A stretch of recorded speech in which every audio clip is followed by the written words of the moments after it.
नमस्कार. शिर्डीत भाजपच्या अधिवेशनानंतर आता राष्ट्रवादीचं 2 दिवसीय अधिवेशन पार पडतंय. राज्यभरातले कार्यकर्ते, पदाधिकारी, मंत्री या अधिवेशनासाठी शिर्डीत पोहोचलेत.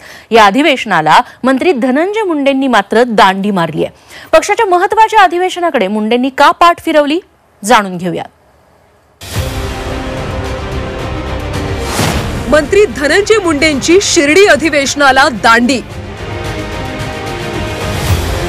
राष्ट्रवादीच्या महत्त्वाच्या शिबिराकडे मुंडेंची पाठ. सरपंच हत्ये प्रकरणातल्या आरोपांमुळे मुंडे अज्ञातवासात. महापालिका, नगर परिषद आणि स्थानिक स्वराज्य संस्थांच्या निवडणुका तोंडावर आहेत. या पार्श्वभूमीवर सध्या सर्वच पक्षांकडून तयारी केली जाते.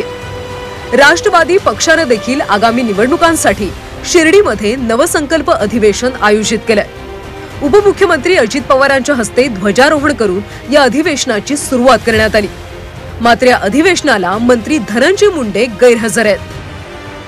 राष्ट्रवादी काँग्रेसचे नेते आणि अन्न आणि नागरी पुरवठा मंत्री धनंजय मुंडे शिबिराला येणार नसल्याची माहिती त्यांच्या कार्यालयाने दिली. धनंजय मुंडे यांची प्रकृती ठीक नसल्यानं ते परळीत राहणार असल्याचं कार्यालयाकडून सांगण्यात आलं.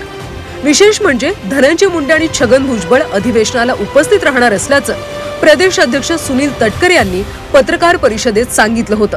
मात्र धनंजय मुंडे आलेच नाहीत.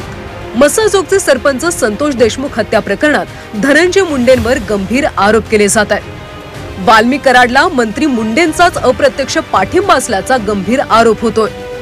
विरोधकांकडून सातत्यानं धनंजय मुंडेंच्या राजीनाम्याची मागणी केली जाते.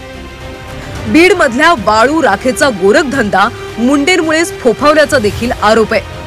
अंजली दमानिया आणि इतरांकडून मुंडे आणि कुटुंबियांना लक्ष्य केलं जात आहे. राजकीय वर्तुळातल्या सततच्या चर्चांमुळे मुंडेंनी दांडी मारण्याची शक्यता आहे. संतोष देशमुख हत्येप्रकरणी मंत्री धनंजय मुंडे यांच्यावर चौफेर टीका होते. तर वाल्मी कराड सोबतच्या संबंधांमुळे त्यांच्या मंत्रिपदावर गंडांतर येण्याचीही चर्चा आहे. त्यामुळेच मुंडे अधिवेशनाला गेले नसल्याचं बोललं जात आहे. तर मुंडेंनीही प्रकृतीचं कारण देत पक्षाच्या शिबिराला पहिल्याच दिवशी दांडी मारली आहे.